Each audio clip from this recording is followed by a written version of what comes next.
Chapitre 2 de la procédure législative. Article 100. L'initiative des lois appartient concouramment au gouvernement et au Parlement. Article 101. Les projets de loi sont déposés sur le bureau de l'une des deux chambres du Parlement, après avis consultatif du Conseil d'État, par délégation du président de la République. Le vice-président du gouvernement ou tout autre membre du gouvernement est chargé d'en exposer les motifs et de soutenir la discussion devant les chambres du Parlement. Les projets de loi de finances et les projets de révision de la Constitution sont déposés en premier lieu à l'Assemblée nationale. Les projets de loi afférents aux collectivités locales sont présentés en premier lieu devant le Sénat. Toute proposition de loi transmise au gouvernement par le Parlement qui n'a pas fait l'objet d'un examen dans un délai de 60 jours est d'office mise en délibération au sein du Parlement. Article 102. L'ordre du jour du Parlement comporte la discussion des projets de loi déposés par le gouvernement et des propositions de loi. Le gouvernement est informé de l'ordre du jour des travaux des chambres et de leurs commissions. Le gouvernement dispose du droit d'accès et de parole aux chambres du Parlement et à leurs commissions. Les ministres sont entendus à l'initiative des instances parlementaires ou à leur demande. Article 103. Les membres du Parlement ont le droit d'amendement. Les propositions de loi et les amendements d'origine parlementaire sont irrecevables lorsque leur adoption aurait pour conséquence soit une diminution des recettes publiques, soit la création ou l'aggravation d'une charge publique sans dégagement des recettes correspondantes. Les amendements ne doivent pas être dépourvus de tout lien avec le texte auquel ils se rapportent. Si le gouvernement le demande, la Chambre saisie se prononce par un vote unique sur tout ou partie du texte en discussion, en ne retenant que les seuls amendements proposés ou acceptés par le gouvernement. Article 104. S'il apparaît au cours de la procédure législative qu'un texte ou un amendement n'est pas du domaine de la loi, au sens de l'article 96 susvisé, ou dépasse les limites de l'habilitation législative accordée au gouvernement en vertu de l'article 101, le gouvernement peut soulever l'irrecevabilité ainsi que le président de la Chambre intéressée à la demande du cinquième de ses membres. En cas de désaccord, la Cour constitutionnelle est saisie. Celle-ci statue dans le délai de 8 jours.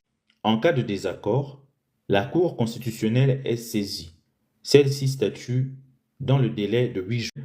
Peut également saisir la Cour constitutionnelle, qui doit statuer dans le même délai. Si ce délai n'est pas respecté, le texte devient caduc. Article 105. L'urgence du vote d'une loi peut être demandée soit par le gouvernement, soit par les membres du Parlement, à la majorité absolue. Article 106. Tout projet ou proposition de loi est examiné successivement dans les deux chambres du Parlement en vue de l'adoption d'un texte identique.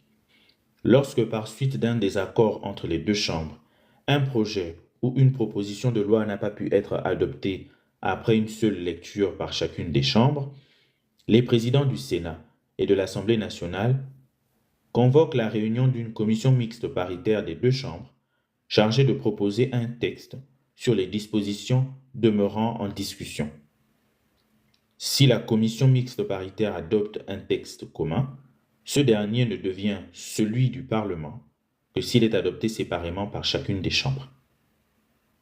Si la commission mixte paritaire ne parvient pas à l'adoption d'un texte commun, l'Assemblée nationale statue définitivement, à l'exception des lois relatives aux collectivités locales et à la Constitution.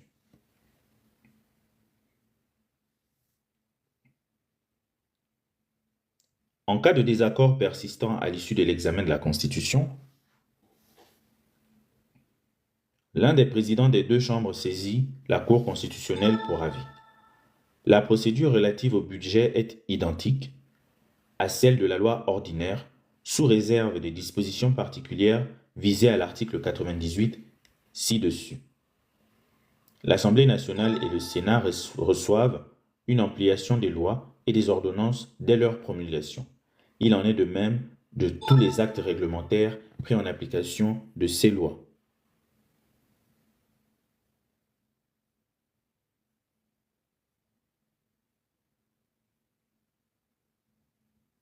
Article 107. Les projets et propositions de loi sont envoyés pour examen. Alors, il y a des bruits intempestifs là. Je ne sais pas à quoi c'est dû. Est-ce que ça, qui sait comment faire cesser ça, s'il vous plaît? Je ne sais pas si c'est quelqu'un qui fait, je ne sais pas. Parce que comme je dois remettre ce contenu-là sur YouTube, ça va pas être agréable pour les personnes qui vont regarder ça après, s'il vous plaît.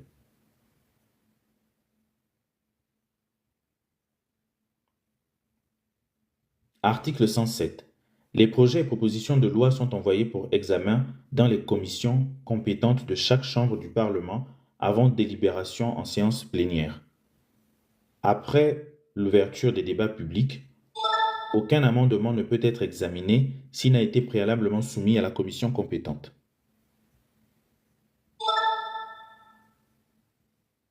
Article 108. En cas de dissolution de l'Assemblée nationale ou d'impossibilité de se réunir pour quelque cause que ce soit, le Sénat adopte les textes législatifs nécessaires à la conduite de la politique de la nation qui lui sont soumis par le président de la République. Ces textes législatifs doivent être transmis à l'Assemblée nationale lors de la première session ordinaire qui suit, la mise en place du bureau de la nouvelle législature.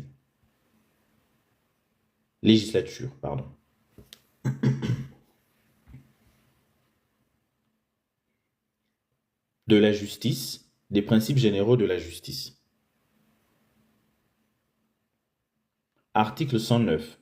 La justice est rendue au nom du peuple gabonais par la Cour constitutionnelle, les juridictions de l'ordre judiciaire, les juridictions de l'ordre administratif, les juridictions de l'ordre financier, la Haute Cour de justice, la Cour de justice de la République et les autres juridictions d'exception. Article 110. Les ordres de juridiction jouissent de l'autonomie financière dans les conditions fixées par la loi. Les crédits nécessaires à leur fonctionnement sont inscrits dans la loi de finances.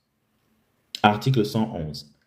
Le pouvoir judiciaire est indépendant du pouvoir exécutif et du pouvoir législatif dans le respect des dispositions de la présente Constitution. Les magistrats ne sont soumis, dans l'exercice de leurs fonctions, qu'à l'autorité de la loi. Les magistrats du siège sont inamovibles dans les conditions fixées par la loi. Les décisions de justice sont rendues sur le seul fondement de l'application impartiale de la loi. Les décisions de justice sont motivées et publiées dans les conditions fixées par la loi. Article 112. Les modes alternatifs et traditionnels de règlement des différends sont autorisés dans les conditions déterminées par la loi. Chapitre 2 de la Cour constitutionnelle. La Cour constitutionnelle, article 113, est la juridiction de l'État en matière constitutionnelle. Elle est impartiale et indépendante du pouvoir exécutif et du pouvoir législatif dans le respect des dispositions de la présente Constitution. Elle est juge de la constitutionnalité des lois et de la régularité des élections présidentielles, législatives et référendaires. Elle garantit les droits fondamentaux de la personne humaine et les libertés publiques. Elle est l'organe régulateur du fonctionnement des institutions et de l'activité des pouvoirs publics. Le siège de la Cour constitutionnelle est inviolable. Article 114. La Cour constitutionnelle statue obligatoirement sur les traités et accords internationaux avant leur entrée en vigueur, quant à leur conformité à la Constitution après adoption par le Parlement de la loi d'autorisation. Les projets ou propositions de révision de la Constitution avant leur adoption par le Parlement, quant à la régularité de la procédure et de l'objet de la révision. La constitutionnalité des lois organiques avant leur promulgation, les règlements de l'Assemblée nationale, du Sénat et du Conseil économique et social, environnemental et culturel, avant leur mise en application, quant à leur conformité à la Constitution. Le règlement du Congrès du Parlement, avant sa mise en application, quant à sa conformité à la Constitution. Les conflits d'attribution entre les institutions de l'État, à l'exception des conflits de compétences entre les ordres de juridiction. La régularité des élections présidentielles, parlementaires et des opérations de référendum dont elles proclament les résultats. La déchéance du mandat des députés et des sénateurs. Article 115. La Cour constitutionnelle peut statuer sur la constitutionnalité des lois avant leur promulgation et des ordonnances après leur publication. La constitutionnalité des lois promulguées dans un délai de 30 jours maximum après leur publication. Lorsque la Cour constitutionnelle admet l'inconstitutionnalité d'une loi, le Parlement remédie à la situation juridique résultant de la décision de la Cour dans un délai de 30 jours. Article 116. En dehors des autres compétences prévues par la présente Constitution, la Cour constitutionnelle dispose du pouvoir d'interpréter la Constitution et les autres textes à valeur constitutionnelle en cas de doute ou de lacune. Elle est saisie à la demande du président de la République, du président de l'Assemblée nationale, du président du Sénat, d'un dixième des députés ou d'un dixième des sénateurs. Article 117. Les règles d'organisation et de fonctionnement de la Cour constitutionnelle ainsi que la procédure suivie devant elle sont déterminées par une loi organique. Article 118. La Cour constitutionnelle est saisie en cas de contestation sur la validité d'une élection par tout électeur, tout candidat, tout parti politique ou délégué du gouvernement dans les conditions prévues par les règles de procédure devant la Cour constitutionnelle. Article 119. Les lois organiques et les ordonnances portant sur le domaine relevant de la loi organique sont soumises par le président de la République à la Cour constitutionnelle avant leur promulgation ou leur publication.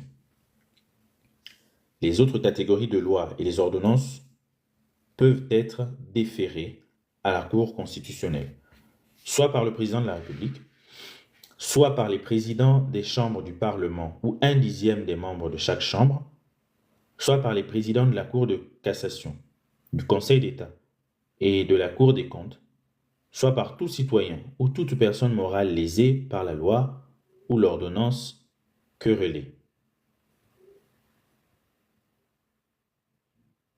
Ça veut dire qu'on consacre la question prioritaire de constitutionnalité. On en parlera tout à l'heure. La Cour constitutionnelle se prononce d'office sur la constitutionnalité des lois et des ordonnances censées porter atteinte aux droits fondamentaux de la personne humaine et aux libertés publiques. Elle statue plus généralement sur les violations des droits de la personne humaine et sa décision doit intervenir dans un délai maximum de 8 jours. Elle statue selon une procédure contradictoire dont les modalités sont fixées par la loi organique dans le délai d'1 mois. Toutefois, à la demande du président de la République et en cas d'urgence, ce délai est ramené à 8 jours. Le recours suspend le délai de promulgation de la loi ou l'application de l'ordonnance querellée. Une disposition déclarée inconstitutionnelle ne peut être promulguée, publiée ou appliquée. Article 120. Tout justiciable peut, dès l'entame de la procédure, à l'occasion d'un procès devant un tribunal ordinaire, soulever une exception d'inconstitutionnalité à l'encontre d'une loi ou d'une ordonnance qui méconnaîtrait ses droits fondamentaux.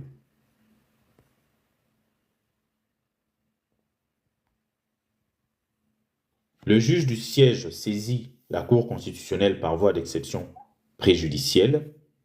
La Cour constitutionnelle statue dans un délai d'1 mois. Si elle déclare la loi ou l'ordonnance incriminée contraire à la Constitution, cette loi ou cette ordonnance cesse de produire ses effets à compter de la décision. Le Parlement examine au cours de la prochaine session, dans le cadre d'une procédure de renvoi, les conséquences découlant de la décision de non-conformité à la Constitution rendue par la Cour. Lorsque la Cour constitutionnelle admet l'inconstitutionnalité d'une ordonnance, Le président de la République remédie à la situation juridique résultant de la décision de la Cour dans un délai d'un mois.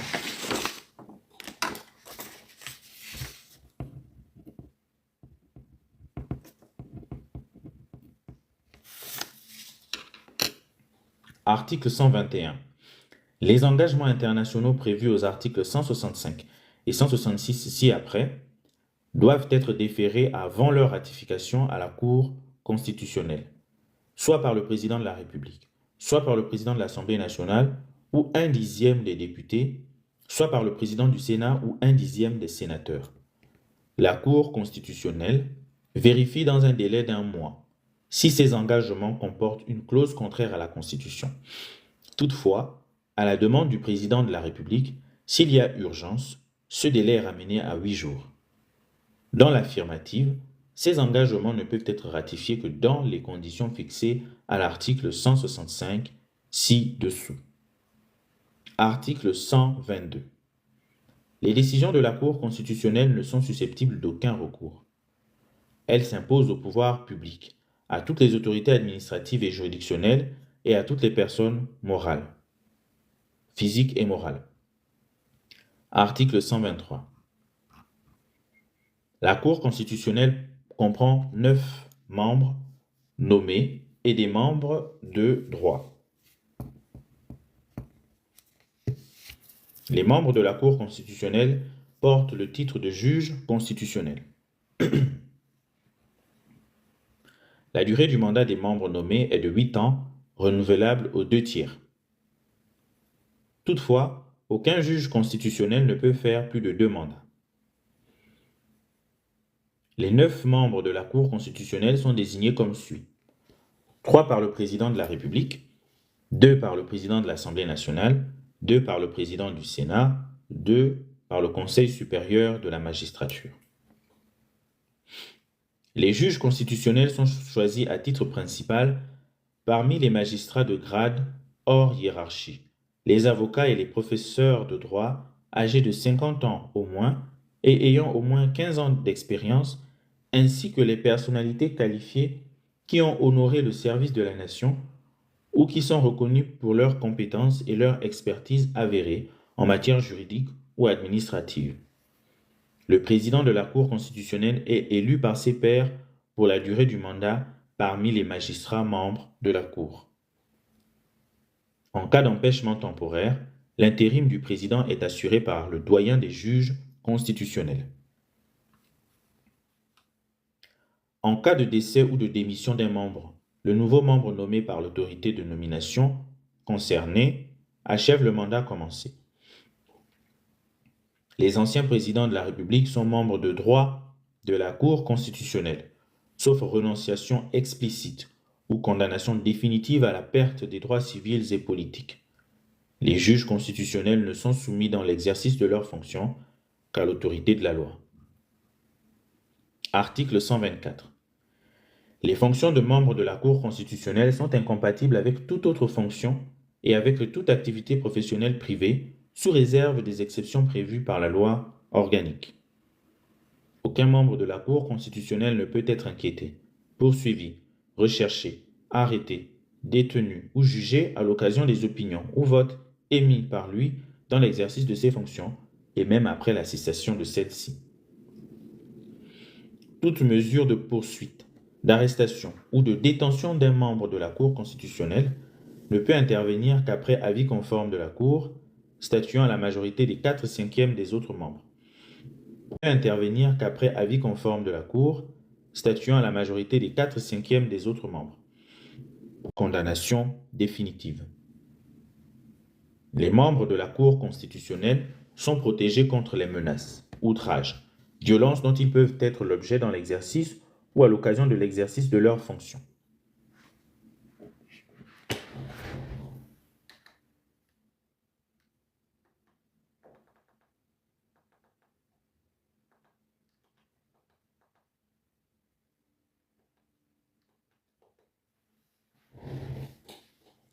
Les membres de la Cour constitutionnelle prêtent serment au cours d'une cérémonie solennelle, présidée par le président de la République devant le Parlement. la Cour de cassation, le Conseil d'État et la Cour des comptes réunis. Il prête le serment suivant, la main gauche posée sur la Constitution et la main droite nue levée devant le drapeau national. Je jure de remplir consciencieusement les devoirs de ma charge dans le strict respect de ses obligations de neutralité, impartialité et de réserve, et de me conduire en digne juge constitutionnel. Article 125. La Cour constitutionnelle adresse chaque année un rapport d'activité au président de la République et au président des chambres du Parlement. Elle peut, à cette occasion, appeler l'attention des pouvoirs publics sur la portée de ses décisions en matière législative et faire toute suggestion qu'elle juge utile à la consolidation de l'état de droit. Article 126. La Cour constitutionnelle jouit de l'autonomie de gestion financière. Les crédits nécessaires à son fonctionnement sont inscrits dans la loi de finances. Chapitre 3. Des principes d'organisation du pouvoir judiciaire. Article 127. Le pouvoir judiciaire comprend les ordres judiciaires, administratifs et financiers. L'ordre judiciaire comprend la Cour de cassation, les cours d'appel judiciaires et les tribunaux. L'ordre administratif comprend le Conseil d'État, les cours d'appel administratives et les tribunaux administratifs. L'ordre financier comprend la Cour des comptes et les chambres provinciales des comptes. Une loi organique fixe l'organisation de la justice. Article 128. Le Conseil supérieur de la magistrature veille à la bonne administration de la justice et statue de ce fait sur les nominations, les affectations, les avancements et la discipline des magistrats. Le Conseil supérieur de la magistrature est présidé par le président de la République. La vice-présidence est assurée de façon rotative par les présidents de la Cour de cassation, du Conseil d'État et de la Cour des comptes. Le ministre chargé de la justice assiste le président de la République. Le ministre chargé du budget assiste au Conseil supérieur de la magistrature avec une voix consultative. Le Parlement est représenté par 3 députés et 2 sénateurs désignés par le président de chaque chambre avec voix consultative. Des hautes cours. Article 129. La Cour de cassation est la plus haute juridiction de l'État en matière civile, commerciale, sociale, pénale et des requêtes.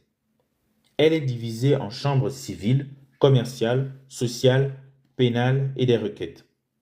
Chaque chambre délibère séparément selon son chef de compétence. La Cour de cassation peut siéger toutes chambres réunies dans les conditions prévues par la loi. Les arrêts de la Cour de cassation sont revêtus de l'autorité absolue de la chose jugée.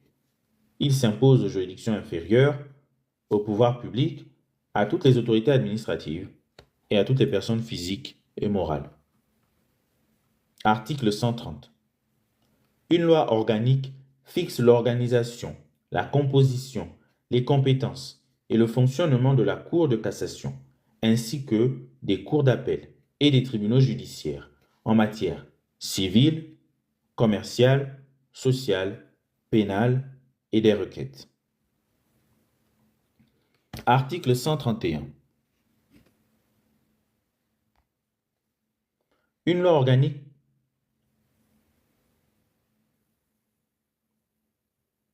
Article 131, pardon.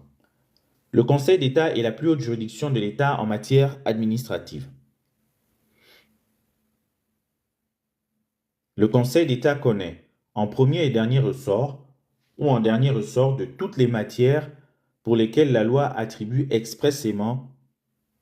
lui attribue expressément compétence. Article 132. Une loi organique fixe l'organisation, la composition, les compétences et le fonctionnement du Conseil d'État, des cours d'appel et des tribunaux administratifs. Article 133. La Cour des comptes est la plus haute juridiction de l'État en matière de contrôle des finances publiques. Elle est l'institution supérieure du contrôle des finances publiques. Article 134. Les arrêts de la Cour des comptes sont revêtus de l'autorité absolue de la chose jugée. Ils s'imposent aux juridictions inférieures, au pouvoir public, à toutes les autorités administratives et à toutes les personnes physiques et morales.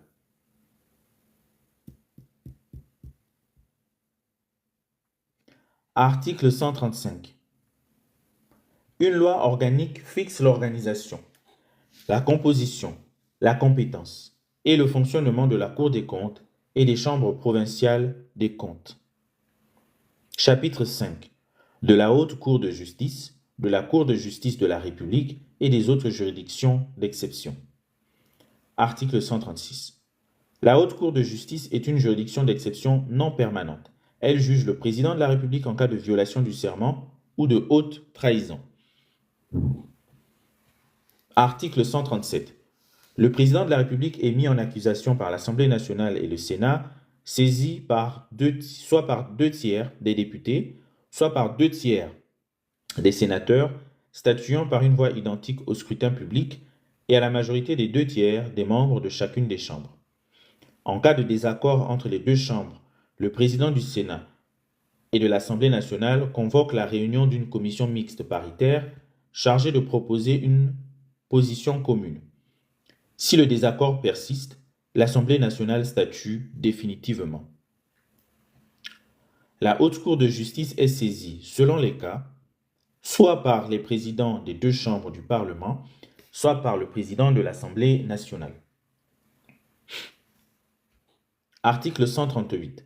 La Haute Cour de justice est composée de 13 membres, dont 7 magistrats du grade hors hiérarchie, issus des juridictions pénales, désignés par le Conseil supérieur de la magistrature, et de 6 parlementaires élus par le Parlement, à raison de 4 pour l'Assemblée nationale et 2 pour le Sénat, au prorata des effectifs des groupes parlementaires, de manière à refléter la configuration politique des chambres du Parlement. Le président et le vice-président de la Haute Cour de justice sont élus parmi les magistrats visés à l'alinéa 1er par l'ensemble des membres de cette institution. Article 139. La Haute Cour de justice est liée, à l'exception du jugement du président de la République et de la violation du serment, par la définition des crimes et délits ainsi que par la détermination des peines telles qu'elles résultent des lois pénales en vigueur au moment où les faits ont été commis. Article 140. Les règles de fonctionnement de la Haute Cour de justice, la détermination des infractions, la procédure et les peines applicables devant elle sont fixées par une loi organique. Article 141. La Cour de justice de la République est une juridiction d'exception non permanente. Elle juge le vice-président de la République, le vice-président du gouvernement, les présidents et vice-présidents des institutions constitutionnelles, les ministres, les chefs des hautes cours et les membres de la Cour constitutionnelle pour les actes commis dans l'exercice ou à l'occasion de l'exercice de leurs fonctions et qualifiés de crimes ou délits au moment où ils ont été commis, ainsi que leurs complices et co-auteurs en cas d'atteinte à la sûreté de l'État. Ils sont également responsables devant la Cour de justice de la République en cas de violation de leur serment. À la cessation de leurs fonctions, les personnalités citées au 2e alinéa ci-dessus perdent le privilège de la juridiction de la Cour de justice de la République et répondent des actes commis dans l'exercice de leurs fonctions ou à l'occasion de celles-ci devant les juridictions de droit commun. Toutefois, si la cessation de fonction intervient alors qu'une procédure impliquant l'une des personnalités citées ci-dessus est déjà ouverte devant la Cour de justice de la République, celle-ci reste saisie jusqu'à ce qu'il soit statué définitivement sur l'affaire. Article 142. La Cour de justice de la République comprend 13 juges, dont 7 magistrats du grade hors hiérarchie, issus des juridictions pénales, désignés par le Conseil supérieur de la magistrature, et 6 membres élus par le Parlement, à raison de 3 par l'Assemblée nationale et 3 par le Sénat, au prorata des effectifs des groupes parlementaires. Le président et le vice-président de la Cour de justice de la République sont élus parmi les magistrats visés à l'alinéa ci-dessus par l'ensemble des membres de cette juridiction.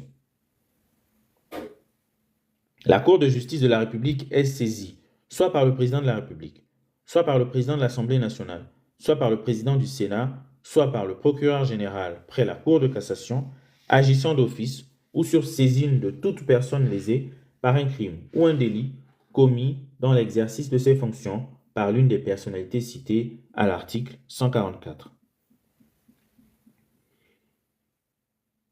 Ci-dessus. Article 143. La Cour de justice de la République est liée par la définition des crimes et délits ainsi que par la détermination des peines telles qu'elles résultent de la loi au moment des faits.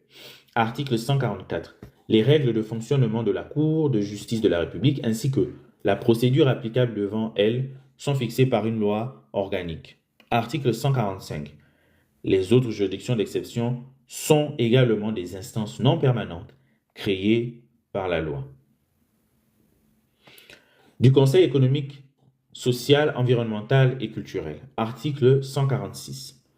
Le Conseil économique, social, environnemental et culturel, sous réserve des dispositions des articles 41 et 102 ci-dessus, donne son avis sur toutes les questions de développement économique, social, environnemental et culturel, à savoir l'orientation générale de l'économie du pays, la politique financière et budgétaire, la politique des matières premières, la politique sociale, culturelle et cultuelle, la politique de l'environnement, de lutte contre le changement climatique et du développement durable. Article 147.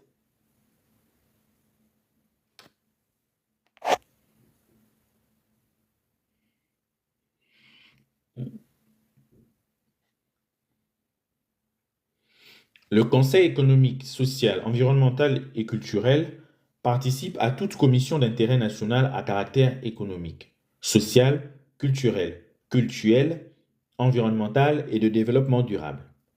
Il collecte et rédige, avec la participation des différentes entités qui le composent, à l'attention du président de la République et du Parlement,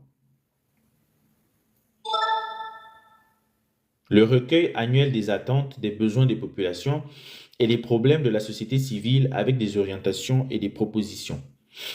Article 148. Le Conseil économique, social, environnemental et culturel est chargé de donner son avis sur les questions à caractère économique, social, culturel, environnemental et de développement durable, portées à son examen par le président de la République, le Parlement ou toute autre institution publique.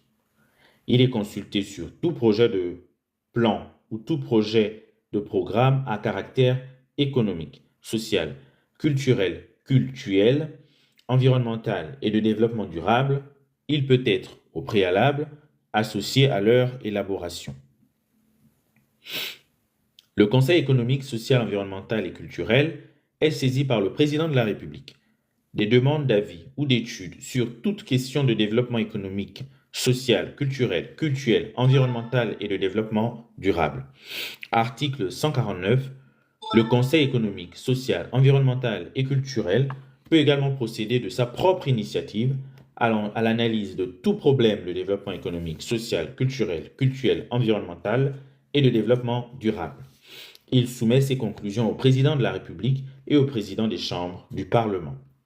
Le président de la République et le Parlement, quand ils sont saisis, donnent suite aux avis et rapports formulés par le Conseil économique, social, environnemental et culturel dans un délai de 3 mois pour le président de la République et avant la fin de la session en cours pour le Parlement.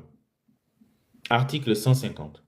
Le Conseil économique, social, environnemental et culturel peut désigner l'un de ses membres à la demande du président de la République ou des présidents des chambres du Parlement pour exposer devant ces institutions l'avis du Conseil sur les projets ou propositions de loi qui lui ont été soumis. Le Conseil économique, social, environnemental et culturel reçoit une ampliation des lois, ordonnances et décrets sur lesquels il a été consulté dès leur promulgation. Il suit l'exécution des décisions du président de la République relatives à l'organisation économique, sociale, culturelle, environnementale et de développement durable. Article 151. Le Conseil économique, social, environnemental et culturel se réunit chaque année de plein droit en 2 sessions ordinaires et de 21 jours chacune. La première session s'ouvre le troisième mardi de février et la seconde le premier mardi de septembre. L'ouverture de chaque session est reportée au lendemain si le jour prévu est non ouvrable. Le Conseil économique, social, environnemental et culturel peut être convoqué en session extraordinaire par son président pour une durée de 10 jours au plus. Les séances du Conseil économique, social, environnemental et culturel sont publiques. Article 152. Sont membres du Conseil économique, social, environnemental et culturel pour un mandat de 5 ans renouvelable.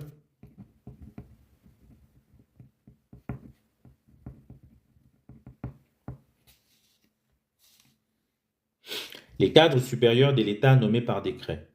Les organisations de la société civile dans les domaines économiques, social, environnemental et culturel nommés par décret du président de la République.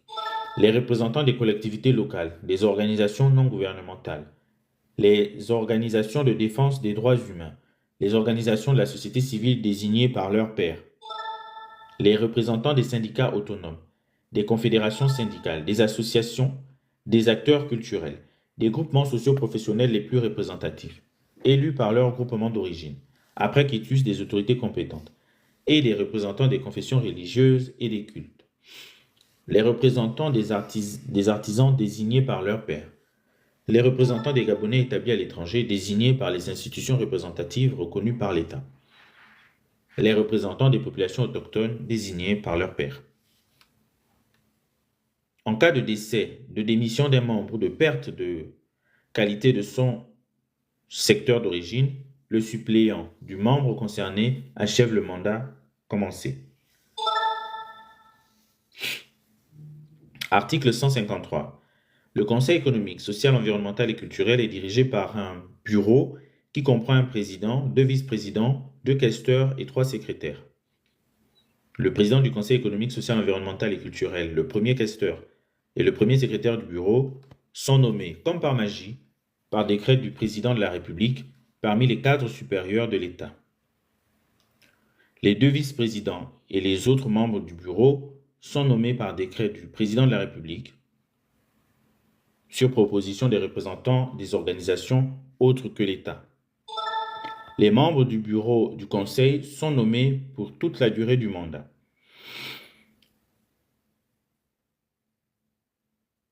Aucun membre du Conseil économique, social, environnemental et culturel ne peut être poursuivi, recherché ou jugé pour des opinions émises par lui lors des séances du Conseil. Article 154. L'organisation interne, les règles de fonctionnement et la désignation des membres du Conseil économique, social, environnemental et culturel sont fixés par une loi organique. Titre 8. Des collectivités locales. Article 155. L'État assure la gouvernance des collectivités locales par une politique de décentralisation efficace et efficiente, garante d'un développement local équitable, démocratique et inclusif. Article 156. Les collectivités locales sont des personnes morales de droit public créées par la loi, qui exercent leurs activités sur le territoire national, notamment les communes et les départements.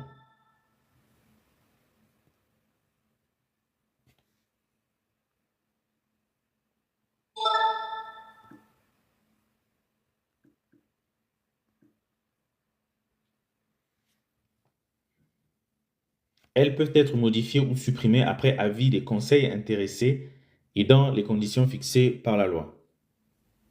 Article 157.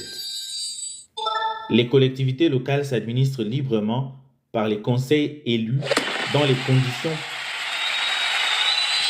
conditions prévues par la loi, notamment en ce qui concerne leurs compétences et leurs ressources. Dans la mise en œuvre de la décentralisation, tout transfert de compétences entre l'État et les collectivités locales s'accompagne de l'attribution de ressources équivalentes à celles qui étaient consacrées à leur exercice. Toute création ou extension de compétences ayant pour conséquence d'augmenter les dépenses des collectivités locales est accompagnée de ressources déterminées par la loi. La loi prévoit des dispositifs de péréquation destinés à favoriser l'égalité entre les collectivités locales. Article 158.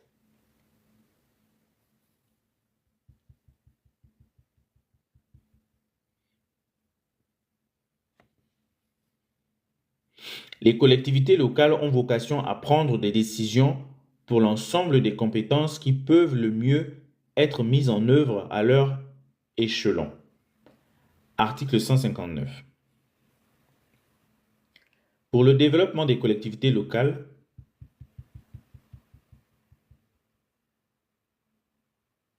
l'État met à leur disposition une dotation spéciale annuelle inscrite dans la loi de finances. Article 160. Des consultations locales portant sur des problèmes scientifiques ne relevant pas du domaine de la loi peuvent être organisées à l'initiative soit des conseils élus, soit des citoyens intéressés dans les conditions fixées par la loi. Article 161. Les conflits de compétences entre les collectivités locales, d'une part, ou entre une collectivité locale et l'État, d'autre part, sont portés devant les juridictions administratives, à la diligence des autorités responsables ou du représentant de l'État. Le représentant de l'État veille au respect des intérêts nationaux et des lois et assure le contrôle de tutelle. Une loi organique précise les modalités d'application du présent titre. Des traités et accords internationaux. Article 162. Le président de la République négocie et ratifie les traités et les accords internationaux après le vote d'une loi d'autorisation par le Parlement et la vérification de leur constitutionnalité par la Cour constitutionnelle. Il dénonce les traités et accords internationaux. Toute négociation tendant à la conclusion d'un accord international est soumise à l'autorisation du président de la République. Les présidents des chambres du Parlement et le président de la Cour constitutionnelle sont informés de toute négociation tendant à la conclusion d'un accord international non soumis à ratification. Article 163. Ne peuvent être approuvés et ratifiés qu'en vertu d'une loi les traités de paix, les traités de commerce, les traités de coopération judiciaire, les traités relatifs à l'organisation internationale, les traités relatifs à la défense, les traités relatifs à la protection de l'environnement et à la gestion des ressources naturelles.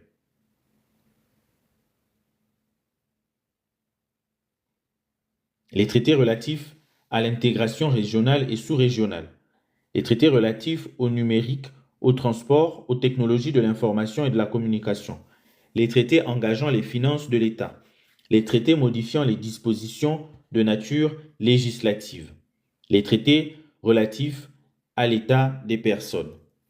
Aucun amendement n'est recevable à cette occasion. Les traités ne prennent effet qu'après avoir été régulièrement ratifiés et publiés. Nulle cession, nul échange, nulle adjonction de territoire n'est valable sans consultation préalable du peuple gabonais par voie de référendum.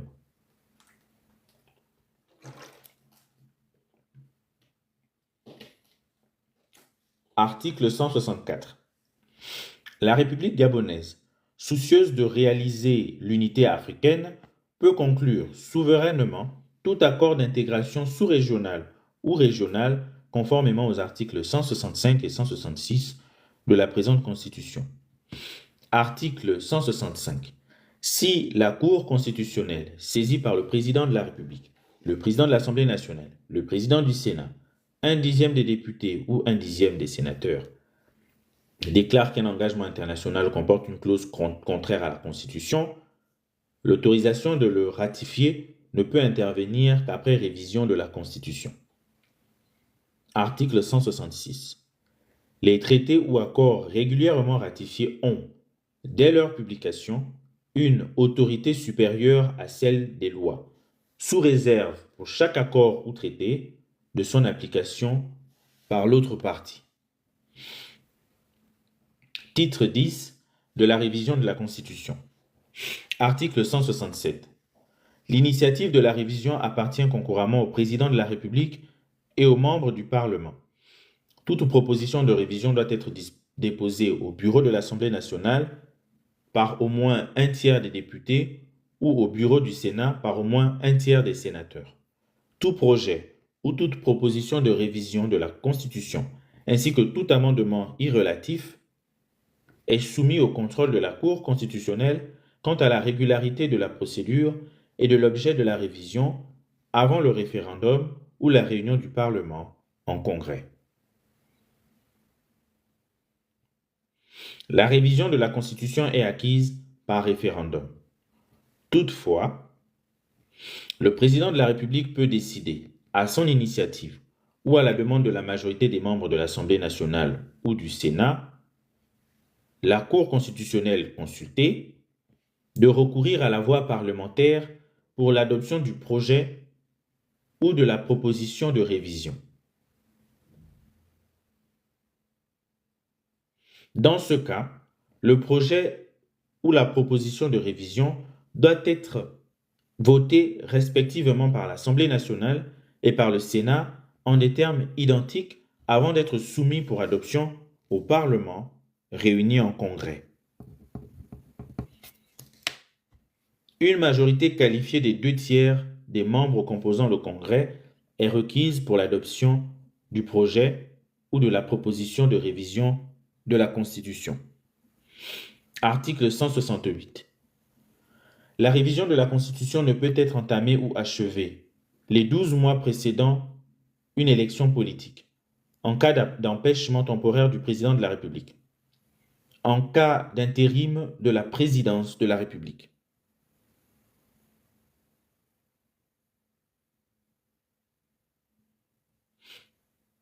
en cas de recours au pouvoir de crise de l'article 62 ci-dessus ou d'atteinte à l'intégrité du territoire dûment constatée, pendant la période qui sépare la proclamation des résultats de l'élection présidentielle au début d'un mandat présidentiel.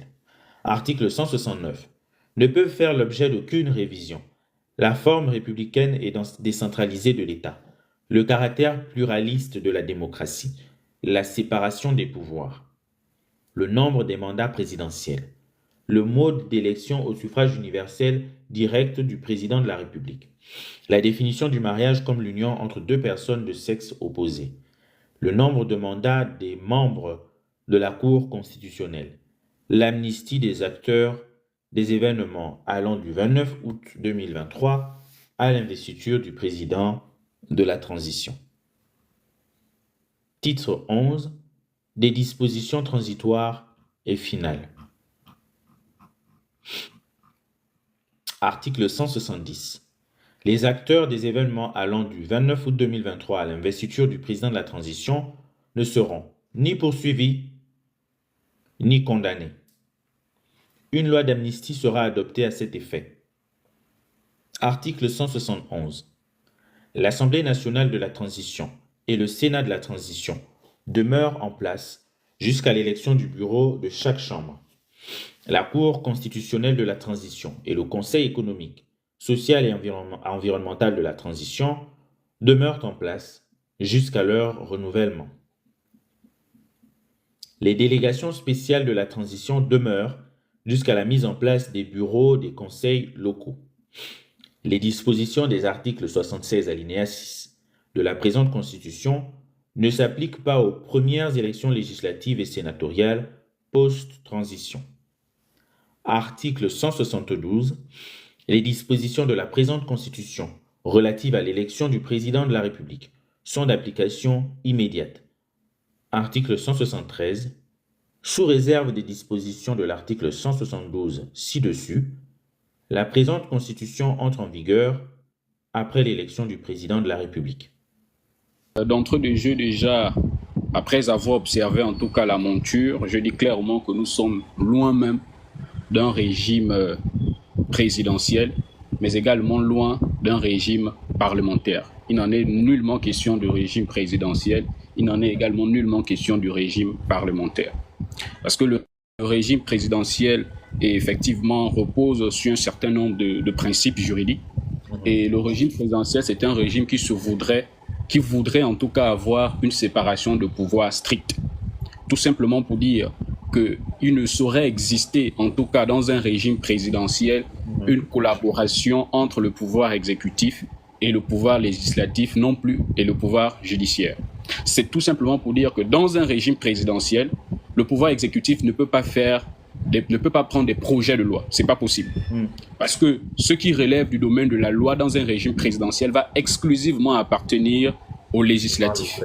Et le pouvoir exécutif ne va faire qu'exécuter les lois qui proviennent de l'exécutif. Et le pouvoir judiciaire, lui, à son tour, va sanctionner les dérives ou non le non-respect de ces lois-là. C'est en réalité ce qui se passe dans un régime présidentiel. Et donc, le deuxième élément dans un régime présidentiel, c'est que le pouvoir, puisque chacun est dans son domaine, alors à partir de cet instant, l'exécutif ne saurait en aucun cas sanctionner le législatif par la dissolution du Parlement. Ça n'existe pas dans un régime présidentiel. Et également, le pouvoir législatif ne saurait en tout cas remettre en cause le gouvernement dans un régime présidentiel. Maintenant, si effectivement la collaboration, bien la séparation qui pourrait en tout cas avoir entre les pouvoirs est rompue, on rentre là dans un présidentialisme. Ce qui est dit, en tout cas ce que je constate et j'observe, c'est que nous sommes dans un présidentialisme. Parce que dans le régime parlementaire ou encore semi-parlementaire, c'est-à-dire c'est un régime qui va épouser les éléments du régime présidentiel et les éléments du régime parlementaire. Donc, ce qui est présenté, ce n'est ni un régime parlementaire, parce que le régime parlementaire, c'est un régime qui voudrait que le pouvoir sanctionne le pouvoir. Et si effectivement le pouvoir exécutif arrive à dissoudre l'Assemblée nationale, la contrepartie serait que l'Assemblée nationale arrive également à remettre en cause le gouvernement. Maintenant, ce que j'observe déjà d'entrée de jeu, c'est qu'effectivement, on donne la possibilité dans ce projet de constitution au président de la République de dissoudre l'Assemblée nationale, mais on retire en tout cas la responsabilité politique du président, en tout cas, ou du moins du chef du gouvernement, parce que dans la lecture, le président de la République, non seulement il dirige l'État, mais il va également gouverner l'État, parce que la gouvernance de l'État dans l'ancien système appartenait exclusivement au Premier ministre. Et donc, dans ce cas de figure, le président va diriger et il va gouverner également. Et dans ce qu'on nous présentait autrefois, c'était que le Premier ministre avait une responsabilité politique devant l'Assemblée nationale. Donc, dans ce qui est présenté, c'est que la responsabilité politique qui appartenait au Premier ministre est exclusivement retirée parce que effectivement le président n'est plus politiquement responsable devant l'Assemblée nationale. Et deuxièmement, on conserve, effectivement, on retire la responsabilité politique au président de la République tout en conservant, parce que on parle de haute trahison. La haute trahison n'est pas une responsabilité politique, c'est une responsabilité pénale. C'est pourquoi, effectivement, lorsque le président est remis en cause, comment on appelle, ce sont les règles, en tout cas, de droit pénal qui sont appliquées dans ce cas de figure-là. Donc, je penche plus, en tout cas, moi, mon appréciation, quand j'essaye de lire, je me rends compte que il y a la rupture, en tout cas, de la séparation de pouvoir, effectivement, entre le pouvoir exécutif et le pouvoir législatif, et qu'on rentre plus dans un présidentialisme. Ce n'est ni un régime présidentiel ou encore un régime parlementaire, mais c'est un présidentialisme dans le cadre où le président, effectivement, va avoir un pouvoir sur le législatif, et le législatif, à son tour, n'aura effectivement aucun pouvoir sur le pouvoir exécutif. Maintenant... oui. Je voulais juste que tu expliques un peu, il faut que les gens comprennent bien pourquoi tu parles de présidentialisme. Parce qu'effectivement, ça a un sens, ça signifie quelque chose, le présidentialisme. Donc, essaie de faire bien comprendre aux gens que, effectivement, généralement, on retrouve le régime présidentiel avec ses caractéristiques, le régime parlementaire avec ses caractéristiques, et puis parfois, on peut faire un truc à mi-chemin, donc ce qu'on appelle le régime semi-présidentiel. Mais quand on parle de présidentialisme, ou même quand on parle de régime d'assemblée, ça signifie quelque chose. Enfin, en l'occurrence, tu parles de présidentialisme, ça veut dire quelque chose. Explique ça aux gens, s'il te plaît, avant de continuer.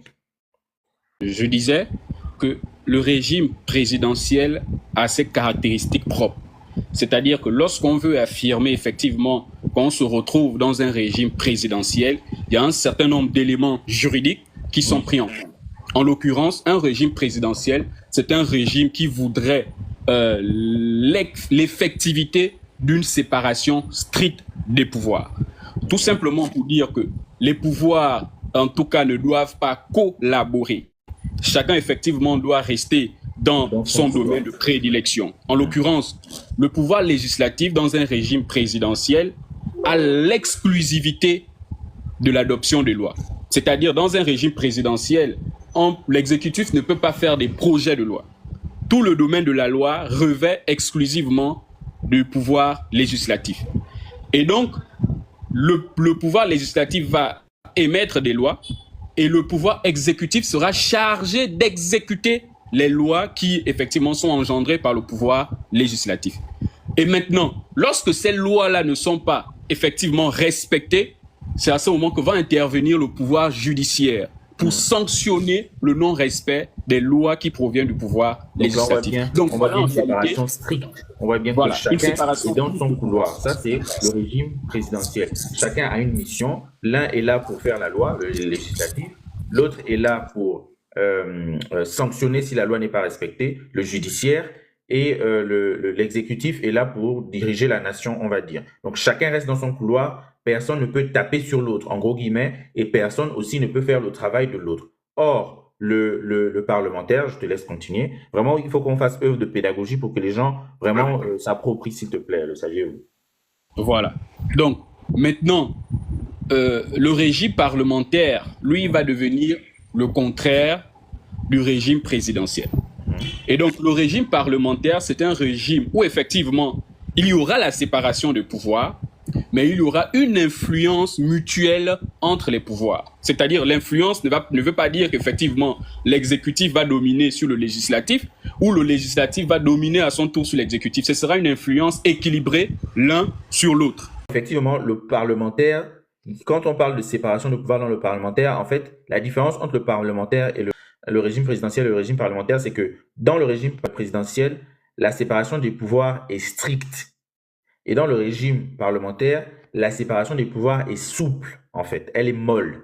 Quand on parle de présidentialisme, ça veut dire que c'est comme si on avait voulu choisir le régime présidentiel, mais qu'on avait donné finalement plus de pouvoir à une catégorie de personnes qu'au reste. Où on avait retiré même la force que les autres avaient. On a diminué un peu leur force pour renforcer la force d'un seul. Et en l'occurrence, le seul dont on veut renforcer un peu le pouvoir, c'est l'exécutif. Donc, comme ici, on a un exécutif qui est représenté que par une personne, le président de la République. Donc, renforcer plus le président de la République, c'est pour ça qu'on parle de présidentialisme. Donc, c'est comme s'il y avait une forme de... Comment dire ça? C'est comme s'il y avait même une forme de primate. Voilà, je pense que ça, c'est un mot que les Gabonais peuvent mieux comprendre. Donc, c'est pour vous dire que ce n'est pas un régime. Quand on parle de présidentialisme, c'est pour dire que le régime présidentiel lui-même, à la base, tel qu'il est par rapport à ses principes, on l'a un peu dilué, on l'a transformé de sorte à privilégier une seule personne. En gros, c'est ça. Une seule personne dans les différents pouvoirs, bien sûr, hein, parce que on ne parle pas des personnes en tant qu'individus ici. On parle du pouvoir exécutif, du pouvoir législatif et du pouvoir judiciaire. Donc, présidentialisme, c'est une forme avariée, j'ai envie de dire, du régime présidentiel. Ce projet-là qu'on nous présente là ne correspond pas au régime présidentiel et correspond à ce qu'on a toujours connu depuis 1960 en fait. Donc, est-ce que vous voulez ce qu'on a toujours eu? En fait, c'est le même disque qui est rejoué, pour parler de manière simple. Parce que là, on va rentrer là dans les trucs, effectivement, on va expliquer plein de choses techniques, mais clairement, c'est de ça dont il s'agit, c'est-à-dire un régime où on est censé être normalement dans un régime présidentiel avec une séparation des pouvoirs stricte, mais finalement, avec la façon dont la Constitution est écrite, il y a plus de pouvoir à l'exécutif qu'aux autres pouvoirs. Et l'exécutif, même lui, il peut taper les autres pouvoirs, on va dire ça comme ça. En gros, c'est de ça dont il s'agit. Parce que, on ne vous l'a pas encore dit, mais il y a même un élément historique. Le président Léomba, lorsqu'on sort des indépendances, et on a en novembre 60, l'Assemblée nationale adopte une constitution avec un régime parlementaire, c'est-à-dire une séparation des pouvoirs souple. 2 jours après l'adoption de cette constitution, qu'est-ce que le président Léomba fait? Il la suspend parce que son gouvernement était menacé par une motion de censure, donc son gouvernement risquait de tomber. Et qu'est-ce qu'il a fait? Eh bien, il a pris une constitution qu'on a considérée, que les historiens ont considérée comme étant une constitution autoritaire. C'est pas moi qui le dis. Le docteur Asogo Obiang fait observer que la constitution que Léomba avait adoptée à ce moment-là, dans un contexte un peu bizarre, ressemble fortement au projet de constitution que nous sommes actuellement en train de commenter. Comprendra qui pourra. Bonsoir, merci pour la parole. J'étais en train de partager le live en fait. Merci. Alors, sur les caractères du régime, je vous rejoins. Ici, on n'est pas dans un régime présidentiel. Déjà, en lisant toute la Constitution, je n'ai pas vu un seul, à part si je me trompe, mais je n'ai pas vu un article ou un alinéa qui précisait le régime dans lequel on se trouve. Je n'ai pas vu un alinéa où c'était écrit qu'on était dans un régime ici présidentiel. Donc, je me suis déjà demandé pourquoi est-ce que sur toutes les chaînes médiatiques, il est affirmé qu'on se trouve dans un régime présidentiel et que ce régime n'est pas mentionné dans la Constitution. Deuxièmement, comme pouvait le dire déjà, le savez-vous ici, et le frère Yeba, on n'est pas dans un régime présidentiel, parce que dans un régime présidentiel, on retrouve une séparation stricte des pouvoirs. Il y a des mécanismes ici ou des pilastres qui ne peuvent pas sauter dans un régime présidentiel, des mécanismes de poids et de contrepoids. Alors là, on se retrouve dans un régime pas semi-présidentiel, pas parlementaire, mais un régime de confusion. Pourquoi? J'ai évoqué déjà ici, pour repartir un peu dans l'histoire, que le régime dans lequel on veut nous orienter serait ou apporterait des solutions aux problèmes des Gabonais, de la malgouvernance. Et quand on retourne un peu dans notre histoire, on se rend compte que ce qui a entraîné la malgouvernance, c'est le fait que l'exécutif ici, même là où il n'avait pas les pouvoirs, s'arrogeait les pouvoirs et détenait les pouvoirs d'influence aussi vrai sur le législatif. Et il faut signaler que dans les anciennes constitutions, il y avait déjà une séparation des pouvoirs entre l'exécutif et le législatif. Mais l'exécutif s'arrogeait quand même le pouvoir d'influencer le législatif. Et il n'y avait pas de séparation des pouvoirs entre l'exécutif et le judiciaire. Et là encore, l'exécutif empiétait sur le domaine judiciaire. Donc, c'est ça le problème qui a entraîné, le plus grand problème qui a entraîné une malgouvernance, des abus de pouvoir et autres au Gabon. C'est ce problème qui était censé résoudre la Constitution, vu que on nous a proposé une Constitution qui devait apporter des solutions à l'ancienne Constitution. On se dit que cette nouvelle Constitution devait mettre un mécanisme de séparation des pouvoirs et non faire pire que les anciennes constitutions. Parce que dans les anciennes constitutions, là où il y avait la séparation des pouvoirs, cette constitution-là même retirée, c'est-à-dire entre l'exécutif et le législatif, on se retrouve dans les anciens problèmes amplifiés. Absolument. On se retrouve dans les anciens problèmes constitutionnalisés maintenant dans le texte. C'est-à-dire que là où encore hier on pouvait se lever pour dire à un gouvernant, tu t'arroges un pouvoir dont le texte ne prévoit pas. Cette fois-ci, le peuple ne pourra pas se lever pour dire tu t'arroges un pouvoir dont le texte ne prévoit pas. Parce que les textes, en fait, ici, font en fait de l'exécutif comme un roi. Il a tous les pouvoirs et même les pouvoirs qu'il n'est pas censé détenir. Pourquoi je le dis? Dans le régime présidentiel ici, déjà, typique, pas le présidentialisme, parce que le présidentialisme, ici, c'est un régime de cacophonie. Le présidentiel même, on retrouve ici deux mécanismes. Le mécanisme qui opère ou qui garantit la séparation des pouvoirs déjà entre l'exécutif et le législatif, c'est le fait que le président de la République ou l'exécutif ici ne puisse pas dissoudre le Parlement, dont l'Assemblée nationale. Et que l'Assemblée nationale, en retour, elle ne puisse pas faire sauter l'exécutif dans le gouvernement. Elle ne puisse pas désavouer en fait le gouvernement. Et lorsqu'on s'attaque au gouvernement, ou on fait démissionner le gouvernement, on s'attaque de manière directe à la politique qui est mise en place ici par le président de la République. Donc ça, ce sont les pilastres qu'il y a entre pour permettre la séparation des pouvoirs, pour permettre l'équilibre entre l'exécutif et le législatif au niveau du régime présidentiel. On retrouve ici un président de la République qui a un pouvoir qu'il ne doit pas détenir dans un régime présidentiel, le pouvoir de dissoudre l'Assemblée nationale. Et encore là, on a écouté le comité ou encore la constituante dire que cette fois-ci, on va essayer de réduire cette capacité de dissoudre l'Assemblée nationale à une fois. Alors, il faut noter que même si cette capacité de dissoudre est réduite à une fois, le président dispose quand même d'un pouvoir dont il ne doit pas disposer si on est vraiment censé être, comme c'est affirmé dans toutes nos chaînes de médias, dans un régime présidentiel. Pourquoi? C'est quoi les enjeux du pouvoir qu'on a attribué au président de la République? Le Parlement, ici, ce n'est pas seulement l'organe là qui est là pour voter les lois. Non. Le Parlement, c'est aussi l'organe qui est là pour vérifier même la bonne gestion ici des fonds publics, donc de l'argent du contribuable, de la politique même du gouvernement. Ça, c'est un rôle clé du Parlement.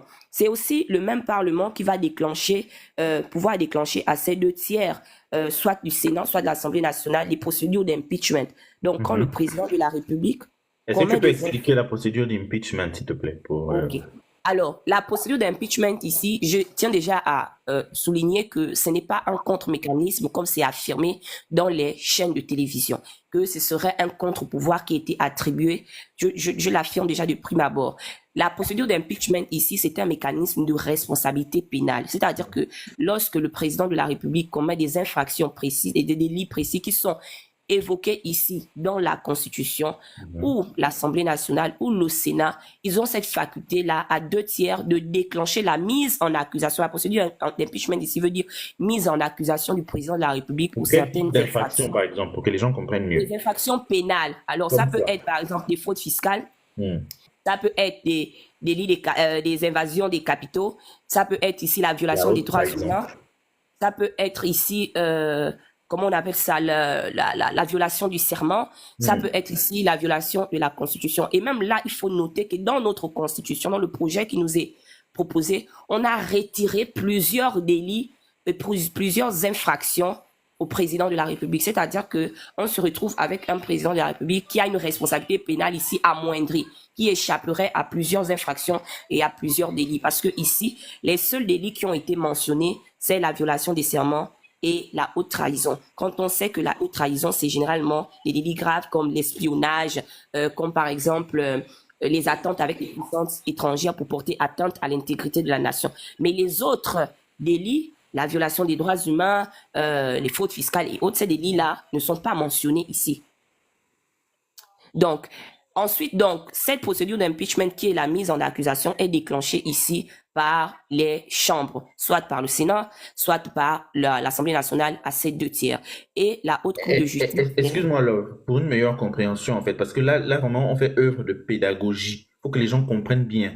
Nous, on est là, on a l'habitude de ça et tout, donc tout ce que tu dis, on le comprend. Mais en fait, ce que tu es en train de mettre en avant, c'est que il faut pas confondre la responsabilité pénale de la responsabilité l'exécutif politique. et la responsabilité politique. Parce que la Exactement. responsabilité politique, c'est, entre les deux pouvoirs, par exemple, justement, en France, le Premier ministre, lorsqu'il est nommé, il vient devant le Parlement et il fait une déclaration de politique, que voilà ce que je vais faire pendant mon magistère ou pendant que je vais diriger le pays en tant que Premier ministre.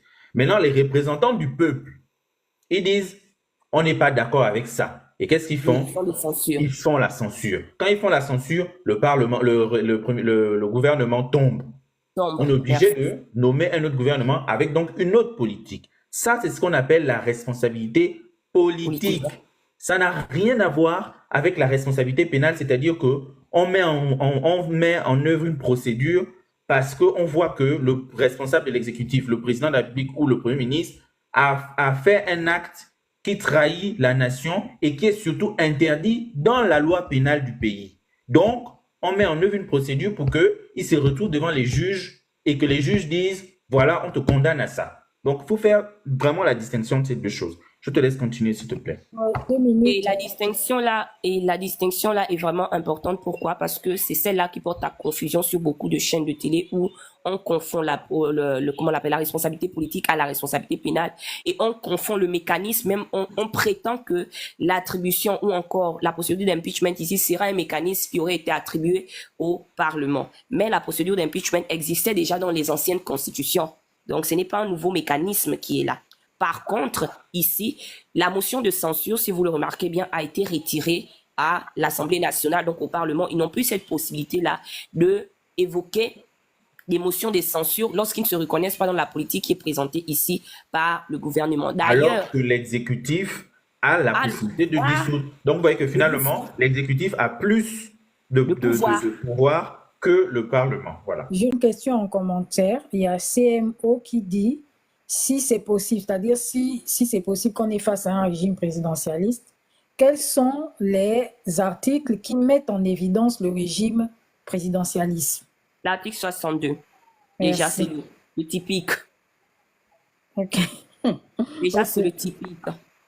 Et plusieurs articles qui attribuent tous les pouvoirs au président, la Cour constitutionnelle, partout. Et ensuite, Le deuxième enjeu de le mécanisme là de dissolution qu'on attribue au président de la République, c'est que ça crée une influence directe ici, aussi bien sur la fonction parlementaire, mais également sur la fonction donc des parlementaires, des députés et des sénateurs, mais également sur la fonction judiciaire de ces derniers. Pourquoi? Parce que ce sont les parlementaires qui ont également le rôle de contrôler ici l'action des gouvernants. On descend encore dans le français du profane. Imaginez-vous qu'il y a une procédure de contrôle ici par rapport au détournement des fonds publics et autres. Et que indirectement, des autorités de l'exécutif se retrouvent impliquées. Le président, là aussi, peut exercer son droit de dissolution. Et la procédure n'aboutit pas. Ça, c'est 2. Troisièmement, les mêmes parlementaires, là, ce sont eux qui sont censés aller composer la haute cour de justice. Ensemble que les magistrats, ils sont 6 et 7 magistrats. Ce sont également eux qui sont censés aller composer la Cour de justice de la République. Et lorsqu'on veut garantir une forme d'impartialité et de neutralité aux juges, il faudrait qu'on retire une influence directe d'un supérieur ou encore de l'exécutif ici sur des juges. Donc là, on a des juges qui proviennent du Parlement, qui peuvent provenir du parti ou de la majorité du président de la République, qui vont se retrouver à la haute cour de justice. Quelle est l'impartialité, quelle est la neutralité qu'on pourra garantir dans la décision qui sera apportée ici pendant le procès judiciaire? On n'aura pas. Avec ce pouvoir, il a directement une influence, pardon s'il te plaît, il a directement ici une influence sur le Parlement. Et ce qui va entraîner quoi? C'est qui va entraîner qu'il n'y aura plus de collaboration sur le même piédestal entre le législatif et l'exécutif. On se retrouve dans le même système plus ou moins du semi-présidentiel dans lequel on était, bien que là, il y avait une séparation des pouvoirs où l'exécutif s'arrogeait quand même des pouvoirs qu'il n'avait pas. Cette fois-ci, c'est constitutionnalisé parce que l'exécutif a le pouvoir sur les parlementaires et les parlementaires vont travailler sous l'influence de l'exécutif. Et ce qui va se passer, c'est que les parlementaires ne vont plus travailler pour l'intérêt exclusif de la nation. Ils vont travailler plutôt pour l'exécutif. Non, c'est Avec clair. la peur que l'Assemblée soit dissolue. C'est ce qui est clair, hein, ce que tu dis là, c'est clair, parce qu'en tout cas, dans le régime présidentialiste, on dit tout simplement qu'il n'existe pas d'équilibre de pouvoir, parce que l'équilibre de pouvoir est rompu au profit unique du président de la République, qui est le chef ultra hyper suprême de tout, en réalité. Pour résumer un peu ce que Love a eu à dire, c'est que le chef de l'État, dans le type de régime qu'on nous présente dans le projet de constitution là, c'est carrément lui le roi, le président, l'hyper-président. Ça veut dire qu'il a tous les pouvoirs avec lui. Entrée de jeu, on a une constitution qui nous montre que on a donné plus de pouvoir à l'exécutif et qu'en dehors des pouvoirs qu'on donne à l'exécutif, lui peut taper sur les autres. Mais pour que les autres tapent sur lui, ça va être différent. Ça va être difficile. Et ça, c'est déjà un souci. Et je vais peut-être me répéter ici parce que j'ai l'habitude de le dire. Il faut qu'on se pose les bonnes questions. Est-ce que dans un pays comme le Gabon, on est prêt à donner le bâton à une seule personne pour taper les autres? Parce que la loi, c'est quand même aussi un peu le bâton, hein? Donc, est-ce qu'on est prêt à donner le bâton aux autres, à une seule personne pour taper les autres? C'est que on peut négocier sur cette constitution toute notre vie, mais la question qu'il faut aussi se poser ici, c'est le rapport à la loi. Le rapport à la loi. Quel est le rapport à la loi des individus au Gabon? Est-ce que la loi est respectée? Parce que même le projet constitutionnel, je vais vraiment faire l'effort de ne pas tomber dans les bas-fonds de l'intelligence. Même le projet qu'on nous présente aujourd'hui, c'est un projet qui ne garantit pas l'état de droit. Qui ne garantit pas l'état de droit. Parce que si le pouvoir législatif, qui est plus ou moins le pouvoir qu'on attribue au peuple, n'est-ce pas? Les députés représentent le peuple à l'Assemblée nationale. Si le peuple ne peut pas interdire à l'exécutif ou ne peut pas arrêter le pouvoir de l'exécutif, mais à quel moment on est dans un état de droit? Parce qu'il faut au moins que le peuple, à un moment donné, puisse arrêter le pouvoir de l'exécutif si l'exécutif va trop loin. Si l'exécutif va trop loin, mais si c'est maintenant l'exécutif qui va demander, on appelle ça comment, au peuple, c'est-à-dire qui va prendre le bâton pour taper le peuple, on a comme l'impression que nous sommes maintenant dans un royaume, à la Bantou, je ne sais pas trop quoi. C'est la question qu'on doit se poser aujourd'hui, c'est est-ce que l'état de droit est garanti? Et avec le rapport à la loi ou aux institutions sociales importées qu'on a au Gabon, est-ce qu'on peut marcher avec ce projet constitutionnel-là? Parce qu'il ne faut pas oublier, moi j'ai essayé de parcourir cette constitution et quand je lis le préambule de la constitution, la première ligne, bon on va dire quoi, l'alinéa 2, on dit le peuple gabonais, conscient de sa responsabilité devant Dieu, devant ses ancêtres et devant l'histoire, porté par l'esprit du 30 août, entend reprendre sa marche vers l'édification d'un état de droit garant des droits et des libertés fondamentaux, soucieux de la préservation du patrimoine naturel et immatériel de la nation et respectueux des valeurs sociales profondes et traditionnelles qui l'unissent. Ça paraît beau, hein, quand on écoute ça. Mais c'est quoi finalement nos valeurs sociales profondes, traditionnelles? C'est quoi en fait? On les puise où? On sait qu'on parle de quoi quand on parle de valeurs sociales profondes, traditionnelles? Où est-ce qu'on part puiser finalement notre rapport à la loi? Est-ce que c'est comme ça qu'on fonctionnait? J'entends par-ci et là, dans les chaînes de télé, nous dire que ce sont les Gabonais qui ont écrit ce projet constitutionnel. Encore contente que ce soit les Gabonais, mais est-ce qu'il répond aux réalités sociales et économiques du Gabon et à nos mentalités? À nos mentalités, parce qu'il ne faut pas oublier quelque part que le Gabon est une nation jeune, hein, c'est un pays jeune, on parle de quoi, des 64 ans. Donc c'est une jeune république et qui a à peine fait tous ces temps. Mais en 64 ans, aujourd'hui, on nous parle de rentrer dans une deuxième république, mais en réalité, on rentre dans une quatrième république institutionnelle. Du point de vue institutionnel, la constitution de 61 a été modifiée. Ensuite, on s'est retrouvé à la constitution de 91. Même avant d'arriver à la constitution de 91, il y a eu beaucoup d'événements. Après 91, on a modifié, tripatouillé la constitution. La dernière, là, c'était devenu le torchon. La dernière, là, c'était vraiment devenu, non, je ne sais pas, ça rentre, ça sort. On changeait même les dispositions dans des cours, dans des chambres de juges. La dernière, là, c'était maintenant comme si on était en train on appelle ça comment, de réparer la carapace de la tortue qui était tombée du ciel parce qu'elle avait trompé ses amis au ciel là-bas quand ils sont allés manger au repas, on les avait invités. Elle est partie avec les plumes de ses amis, les oiseaux, et comme elle est partie manger tout le repas, les autres ont pris leurs plumes. C'est comme ça qu'elle s'est retrouvée sur terre, la carapace cassée. Notre constitution, là, la dernière, elle était maintenant comme ça. Il fallait mettre le pansement à gauche, un peu de colle forte ici, un peu de sparadrap là-bas, un peu de scotch ici. C'était ça. Et moi, ce que j'ai aussi constaté, c'est que c'est quand même une constitution qui est bien verrouillée. Hein? Les juristes, vous allez m'arrêter. Hein? Une constitution qui est bien verrouillée et qu'on ne peut pas dissoudre n'importe comment. Qu'on ne peut pas modifier n'importe comment. Pour la modifier, il faut aussi que lui-même, encore le même président là, se saisisse des deux chambres et tout ça là, et puis il annonce au peuple que bon, lui il a envie de modifier ou bien il a envie d'amender ou je ne sais pas trop quoi. Vous allez expliquer, hein, c'est vous les juristes. Mais moi, mon inquiétude, c'est que nos futurs présidents, est-ce qu'ils ont déjà été soumis à l'exercice du pouvoir? Parce que ça aussi, c'est quelque chose d'important. C'est bien de dire oui, machin, je ne vise personne, hein, mais le pouvoir, c'est comme une drogue. Ça aliène, ça rend mauvais. Donc, si à une seule personne, parce que l'exécutif, c'est le président de la République. C'est vrai qu'il y a d'autres membres, mais l'exécutif, c'est la personne du président de la République.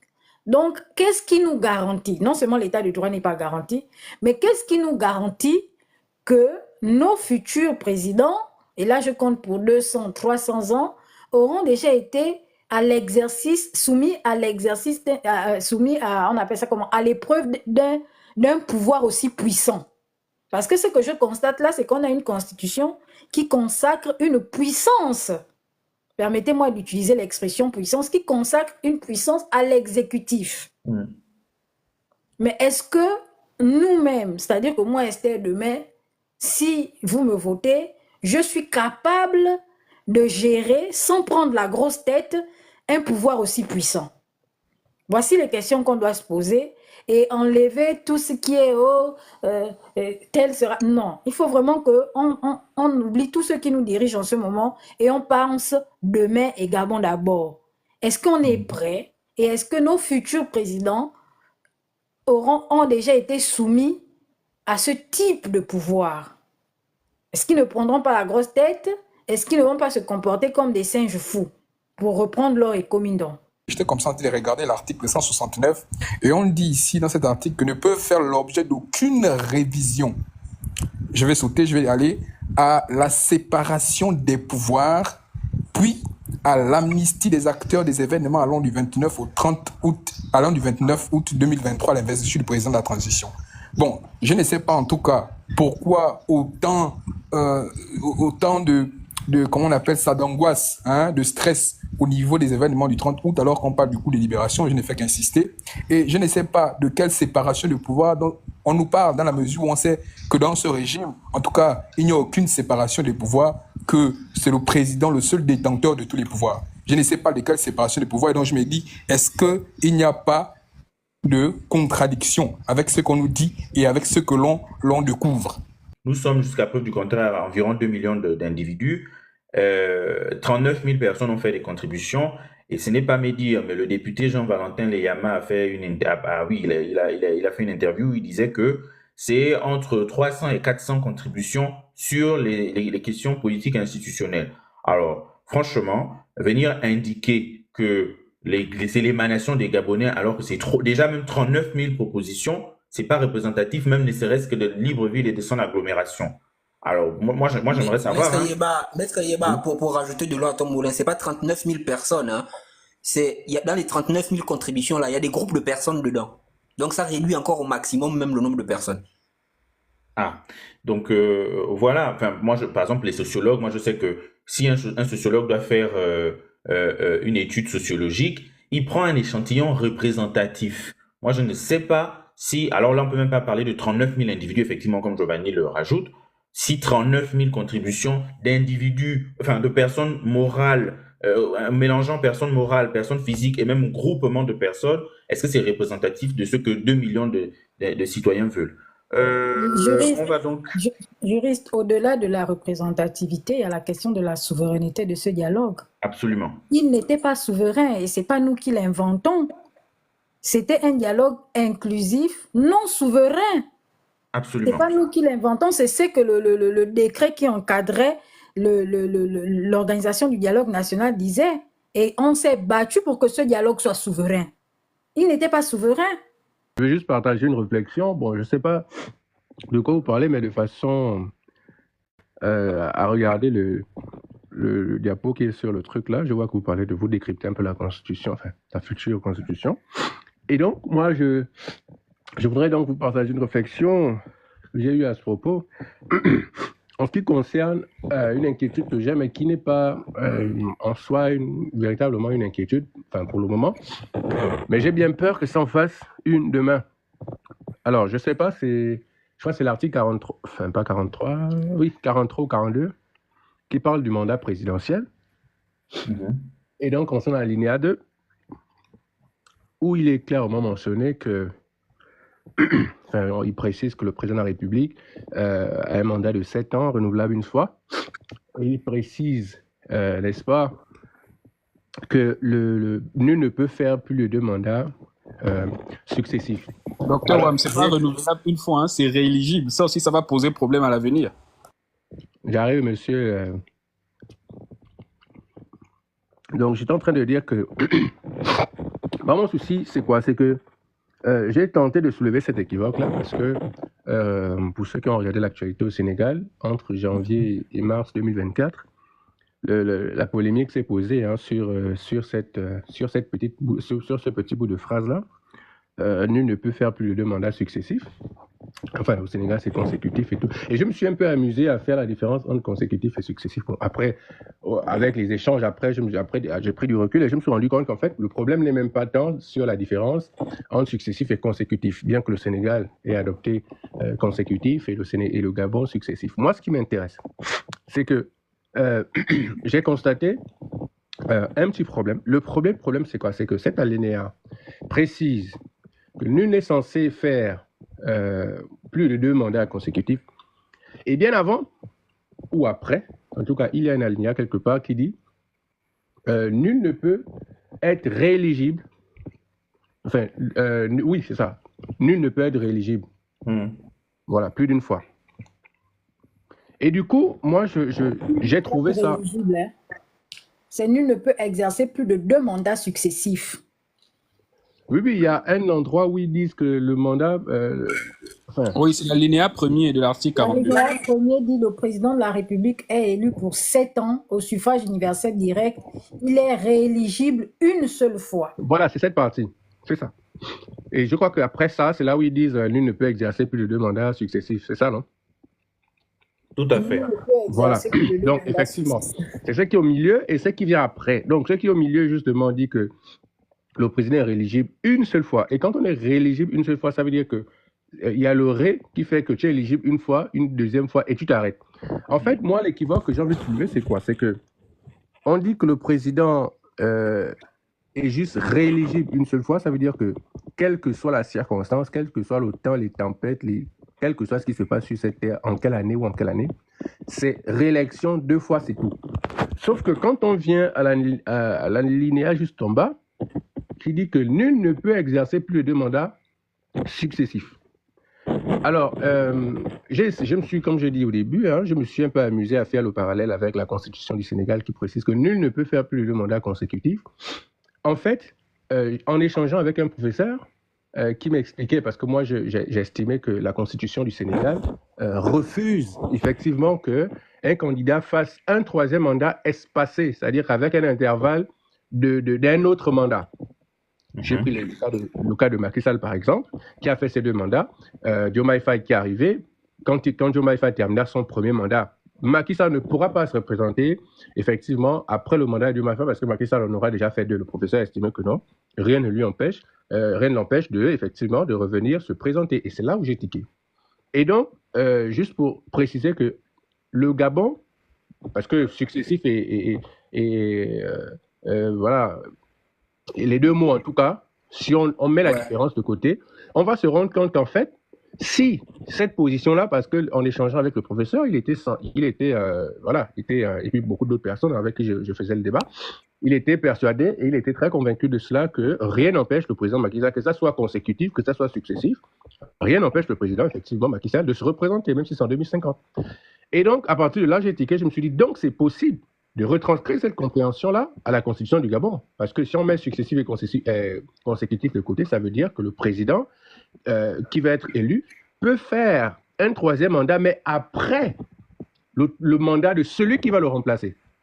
En pratique française, ça veut dire que si le président Oligui se présente en 2025, il fait le premier mandat, il fait le 2e mandat. Après son 2e mandat, il y a un autre candidat qui va se présenter parce que lui ne pourra plus se présenter. Il y a un autre candidat qui va se présenter après le mandat de celui qui va se présenter après Oligui. Après ce mandat-là, Oligui pourra revenir se présenter. En fait, c'est ça que cette phrase veut dire. C'est ce que cette phrase veut dire. Et cette phrase est liée justement à ce que le professeur disait. Parce que bon, après, c'était un échange, c'était son avis. Et j'ai trouvé cet avis pertinent. Donc ça veut dire qu'en fait, le président peut venir se présenter même s'il a déjà fait 2 mandats. Mais la contradiction est à quel niveau? Au niveau justement de l'alinéa 2 qui dit que nul ne peut être rééligible plus de 2 fois. Et plus d'une fois. Parce que quand on dit nul ne peut être rééligible, ça veut dire que ce n'est même pas une affaire de temps. Que ça soit après tes 2 mandats, que ça soit 2000 ans après ton 2e mandat, si tu as déjà été élu, réélu, tu ne peux plus revenir. Premier alinéa, le président de la République est élu pour 7 ans au suffrage universel direct. Il est rééligible une seule fois. Voilà ce qui va poser des problèmes à l'avenir. Et c'est ça, c'est ce que je suis en train de dire. C'est-à-dire que quand on dit il est rééligible une seule fois, réélection, ça veut dire que tu as été élu et tu as été réélu. Ça fait 2. Est-ce que tu vois un peu? Ça veut dire que si on te... C'est comme ce que le frangin dit tout à l'heure. En fait, quand ils disent nul ne peut être réélu plus d'une fois, en fait. Ça veut dire que tu as droit à 2 mandats, même si tu te présentes en 2025, tu te présentes en 2032, et après le 2032, un autre vient après toi, et quand son mandat finit, tu peux te représenter après. Ça, c'est la logique de l'alinéa 3. Mais quand on revient à le président est rééligible une seule fois, ça contredit ça, parce que quand on dit que tu es rééligible une seule fois, ça veut dire que tu peux, après tes 2 mandats, attendre qu'un autre président arrive, ou si tu veux te préparer davantage, un autre arrive, peu de temps après, tu te représentes. CDM qui posait la question de savoir quels sont les articles qui montrent que nous sommes dans un régime présidentialiste. Et là, on a aussi l'article 72, plus que l'article 72 contient le serment. Et puisqu'on était sur la question du pardon et de la loyauté, moi j'ai envie de lire ce serment-là devant les Gabonais. Avant leur entrée en fonction, les membres du gouvernement prêtent serment devant le président de la République en présence de la Cour constitutionnelle, selon les termes ci-après. Je jure de respecter la Constitution et l'État de droit, de remplir consciencieusement les devoirs de ma charge dans le strict respect de mes obligations, de loyauté à l'égard du chef de l'État, de garder religieusement, même après la cessation de mes fonctions, la confidentialité des dossiers et des informations dont j'aurais eu connaissance dans l'exercice de celle-ci. Excusez-moi, qu'est-ce qui est secret dans la gestion de l'État? Est-ce que quelqu'un peut me dire ce qui est secret dans la gestion de l'État pour qu'un ancien ministre, même après cessation de ses fonctions, garde la confidentialité des dossiers et des informations dont il aurait eu la charge? Moi, je ne comprends pas. Ça, c'est normal, hein, Esther. La confidentialité est normale. Vous savez que lorsqu'on gère ou lorsqu'on a atteint les postes de responsabilité les plus élevés de l'État, on est en contact avec certains dossiers et ce sont parfois des dossiers sensibles et naturellement qui ne doivent pas faire l'objet d'exposition au plus grand public. Donc naturellement, lorsque vous quittez, c'est même dans les, on retrouve même ce genre de clause, la clause de confidentialité, de non-concurrence, parfois même dans les entreprises, où en tout cas le chef d'entreprise peut faire signer à son employé le fait de ne pas aller raconter tout et n'importe quoi, en tout cas le secret dont il dispose de la société à n'importe qui, ou de ne pas par exemple aller concurrencer l'entreprise. C'est un peu la même chose au plus haut sommet de l'État, parce que vous êtes en contact en tout cas avec des dossiers sensibles, vous avez rencontré des personnes un peu, voilà. Donc, même après... Joachim, oui? je pense qu'ils auraient pu préciser ici que ce sont les dossiers classés comme secret d'État. Oui, mais après, ça, ces dossiers, c'est le ministre en contact avec, par exemple, pour le cas d'un ministre. Le ministre, par exemple, de la Défense, ici, il gère, par exemple, des dossiers sensibles. Bon, il peut arriver que ce dernier ne soit plus aux affaires, mais il a un esprit, il a une mémoire. Voilà, donc on demande à ce dernier tout simplement de rester, on va dire en quelque sorte muet. Qu'est-ce que le principe de transparence de l'administration dit? Le principe de transparence de l'administration dit que les citoyens peuvent avoir accès ou doivent avoir accès aux documents de gestion de la chose publique, sauf pour ce qui concerne les documents qui sont relatifs au secret d'État. Donc, maintenant, si les documents de la gestion de la chose publique, parce que ce qui passe entre la main du président, du ministre, le ministre, il gère quoi? La chose publique. Si l'État fait de ces dossiers-là des secrets d'État, comment est-ce que le principe de la transparence qu'ils ont même inséré au niveau des valeurs de la Constitution peut être garanti? Il n'est pas garanti ici. Il y a un secret d'État qui doit être appliqué, même dans certaines professions. Il y a le secret professionnel, dans les entreprises. Oui, mais bien sûr. Déjà, quand vous voyez même les plus grandes démocraties du monde, il y a ce qu'on appelle la procédure de déclassification, c'est-à-dire qu'on a des secrets d'État, ça dure un temps, ça peut durer, je ne sais pas moi, 100 ans, 150 ans, mais ça ne dure jamais toute la vie. L'autre chose, c'est que effectivement, il faut que ce soit encadré dans une durée, il faut qu'on sache de quel domaine précisément il s'agit et dans quelle durée. Et voilà, comme disait Love tout à l'heure, ça contrevient justement au principe de transparence. Parce qu'on ne peut pas être dans une république, donc on gère la chose qui appartient à tout le monde, et en même temps on va dire, Ah, mais finalement, les gens qui gèrent les choses qui appartiennent, la chose qui appartient à tout le monde là, mais ils n'ont pas le droit de dire, même une fois qu'ils ont terminé leur fonction ou leur mandat ou je sais pas trop quoi. Faire une distinction entre le droit et la morale, entre le droit et la religion. C'est très très important. Si quelqu'un se lève en disant qu'il est constitutionnaliste, en tout cas, va écrire une constitution et n'arrive pas en tout cas à faire une distinction entre ce qui est considéré comme règle de droit et ce qui est considéré comme règle de morale ou encore les règles de religion, c'est très grave. Parce que la Constitution ne saurait, en tout cas en aucun cas, consacrer une disposition qui porte sur le pardon. C'est très dangereux parce que, effectivement, Maître Yeba l'a rappelé, que la Constitution est la loi fondamentale d'un État. Ce qui veut dire que toutes les autres lois inférieures à la Constitution doivent se conformer à la Constitution. Donc, si en évidence, on met effectivement le pardon et je crois il y a un autre aspect là, qui porte sur l'article 9, on met ça, la redevabilité, c'est un caractère obligatoire parce que les dispositions constitutionnelles sont obligatoires, s'imposent à quiconque. Et donc, ce serait dangereux, ce serait très grave de mettre ces dispositions et après, lorsqu'on soulève effectivement l'exception d'inconstitutionnalité, on n'arrive pas effectivement à l'appliquer parce qu'effectivement, on va se rendre compte qu'on va toujours donner la possibilité au juge constitutionnel d'interpréter la Constitution selon sa sensibilité. On devait quand même rappeler Oui. que cette constitution est quand même un petit produit de la constitution de 61. Y compris pour eux-mêmes.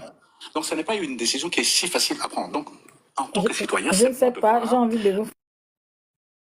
Oui, Esther, tu vas nous écouter justement l'intervention du... Explique d'abord le contexte, s'il te plaît. Oui, quel contexte? Rappelle-moi, je suis embrouillé même.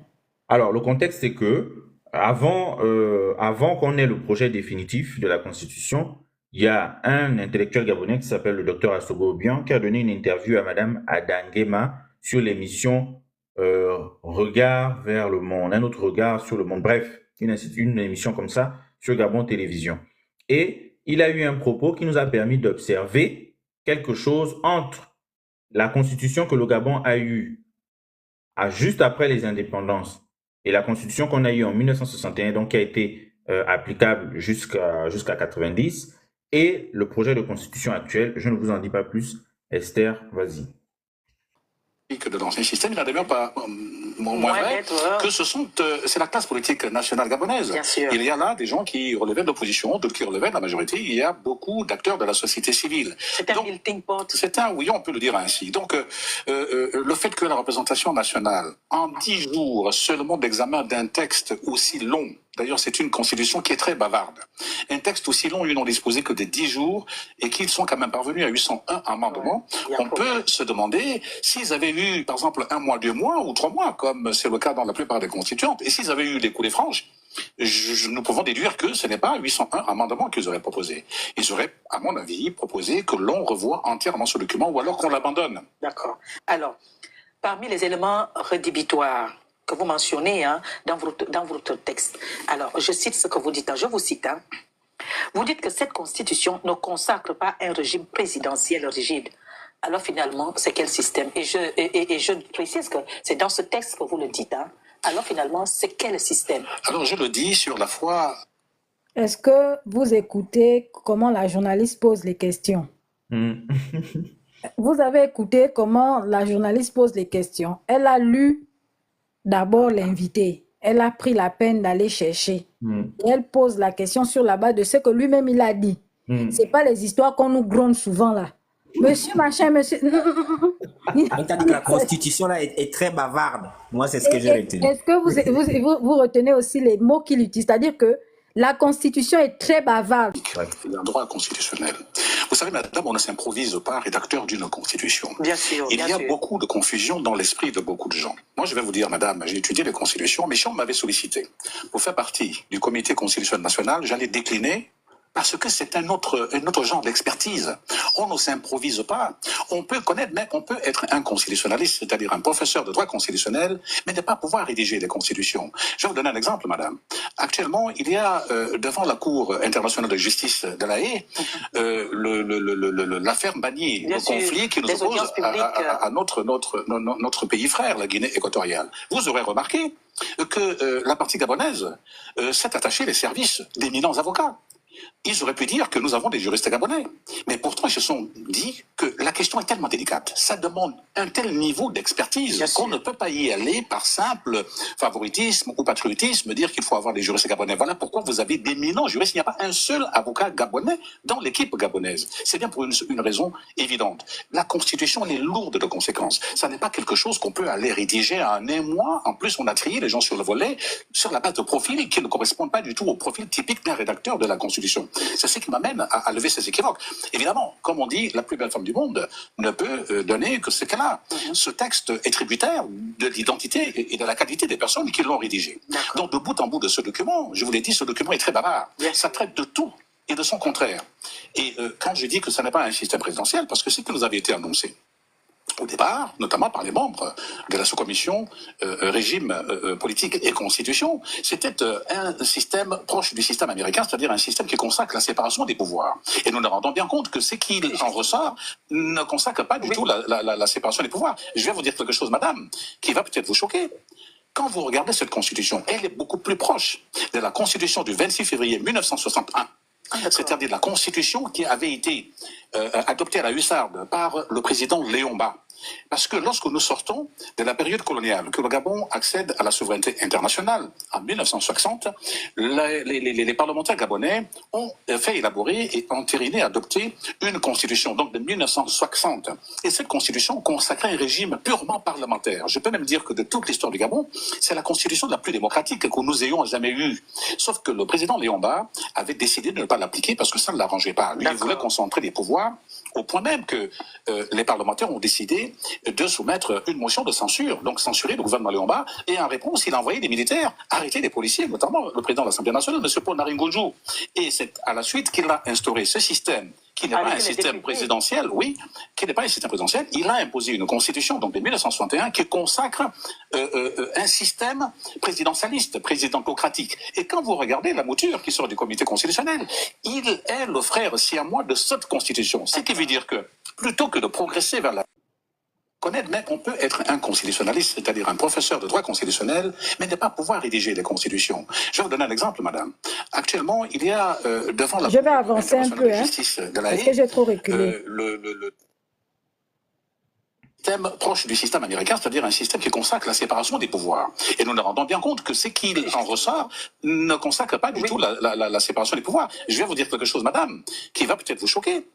Quand vous regardez cette constitution, elle est beaucoup plus proche de la constitution du 26 février 1961. C'est-à-dire la constitution qui avait été adoptée à la hussarde par le président Léon Bas. Parce que lorsque nous sortons de la période coloniale, que le Gabon accède à la souveraineté internationale en 1960, les parlementaires gabonais ont fait élaborer et entériner, adopter une constitution, donc de 1960. Et cette constitution consacrait un régime purement parlementaire. Je peux même dire que de toute l'histoire du Gabon, c'est la constitution la plus démocratique que nous ayons jamais eue.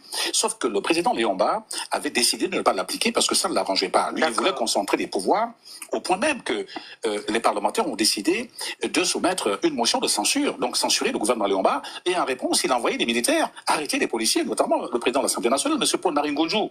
Et c'est à la suite qu'il a instauré ce système, qui n'est pas un système présidentiel, qui n'est pas un système présidentiel, il a imposé une constitution, donc de 1961, qui consacre un système présidentialiste, présidentocratique. Et quand vous regardez la mouture qui sort du comité constitutionnel, il est le frère siamois de cette constitution. Ce qui veut dire que, plutôt que de progresser vers la démocratie, améliorer la constitution de 91, nous repartons plusieurs décennies en arrière, en 1961, la constitution même qui a amené le coup d'État de 1964. Voilà pourquoi je dis que nous ne sommes pas là dans le cadre d'un système. Nous pouvons entrer dans les détails de ce qu'est un système présidentiel.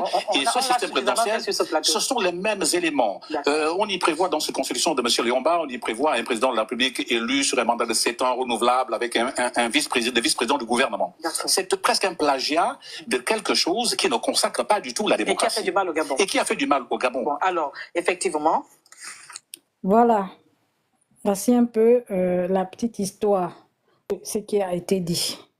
Et je suis allée lire, hein, j'ai été curieux, je suis allée chercher cette constitution de 61 Mhm. et les articles 3 et 4 sont quasiment identiques. En tout Mhm. cas, on a pas mal d'articles identiques dans cette constitution-là. Le livre, c'est effectivement Les Grandes Dames du Gabon de Guy Rosatanga Rigno. On est à la page 187. Première crise institutionnelle. 1960, première crise institutionnelle, novembre. Tout commence le 9 novembre, 5 jours après le vote de la Constitution par l'Assemblée nationale. Cette loi, donc là, l'Assemblée nationale a voté la première constitution du Gabon indépendant, c'est la constitution de novembre 1960. Cette nouvelle loi fondamentale, donc cette nouvelle constitution, met en place un régime de type parlementaire ayant les préférences de Ngonjou et Obama, et donc d'une grande majorité de l'Assemblée, toutes tendances confondues.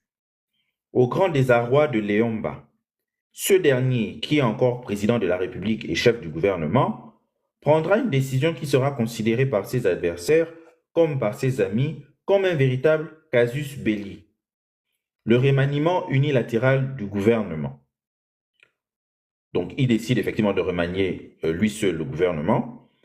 Outre la création de ministère de la Défense, de la Jeunesse, de l'Information et du Budget, Léomba remerciera les 3 Français, Duhaut, Mariani et Jourdan, qui siégeaient jusqu'alors au gouvernement.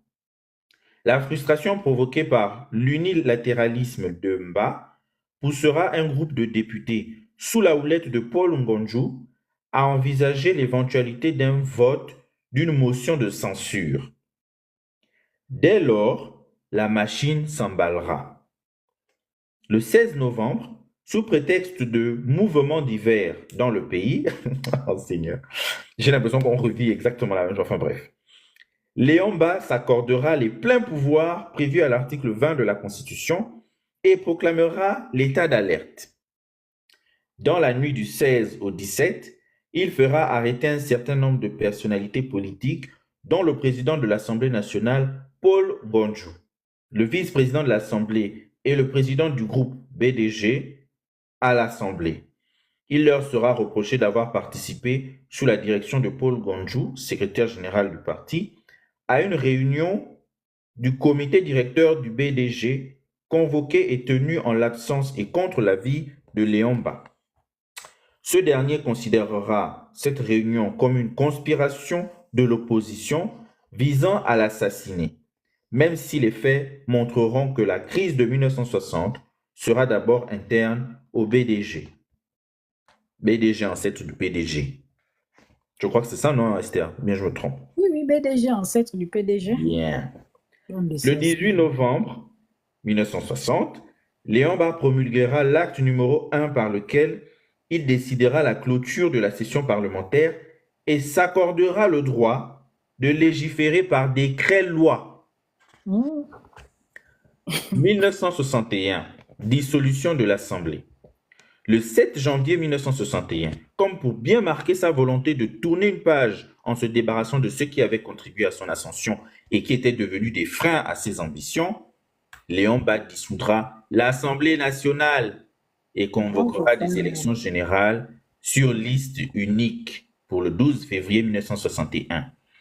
Il s'agira pour lui de créer une nouvelle majorité susceptible de permettre le triomphe de sa vision de l'organisation des pouvoirs publics. Ceux qui accepteront de s'inscrire dans cette problématique ne tarderont pas à le regretter. Ce sera le cas de Jean-Hilaire Obama. En effet, lors des journées de tension de novembre 60, qui culmineront avec l'arrestation du président de l'Assemblée nationale, les attitudes et le rôle de Jean-Hilaire Obama et de l'UDSG seront pour le moins équivoques.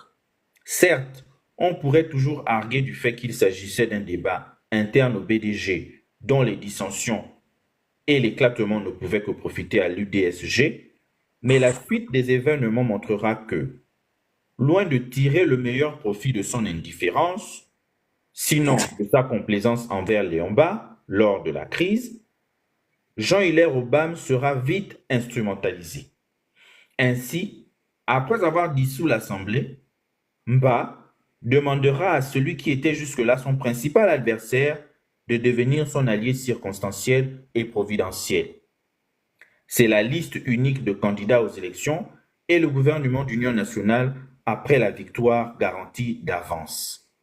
Les deux personnalités qui s'étaient tant combattues s'accordaient subitement pour mettre entre parenthèses le principe de la compétition électorale et ne plus constituer qu'une seule liste.